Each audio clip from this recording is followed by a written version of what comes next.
நம்ம திக்குவாயிலிருந்து எப்படி மீண்டு வருவோம் அப்படின்றத சிம்பிளாக நான் புரிய வைக்கிறேன். இப்போ நம்முடைய ஹேண்ட் ரைட்டிங் வந்து ரொம்ப மோசமாக இருக்குது, அழகாகவே இல்லை. நம்ம ஹேண்ட் ரைட்டிங் அழகாக்க நம்ம என்ன செய்வோம்?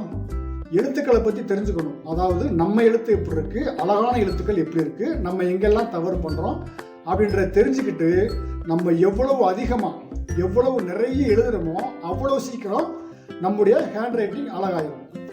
இப்போ அதே மாதிரி நம்முடைய பேச்சு அழகாக்கணும். இப்போ நம்ம என்ன செய்யணும்? பேச்சை பற்றி, அதாவது திக்குவாயை பற்றி, நம்ம திக்குவாயை பற்றி தெரிஞ்சுக்கிட்டு எவ்வளவு அதிகமாக எவ்வளவு நிறைய நம்ம பேசுகிறோமோ அவ்வளவு சீக்கிரம் நம்ம பேச்சு அழகாயிரும். எப்படி நம்ம எழுதாமல் நம்ம எழுத்து அழகாகாதோ அதே மாதிரி நம்ம நிறைய பேசாமல் நம்முடைய பேச்சு அழகாகாது. அதனால நிறைய பேசுங்க, பேச்சுல முன்னேற்றம் சீக்கிரமே வந்துடும். அனைவருக்கும் நன்றி. மதுரையிலிருந்து அக்னிராஜ்.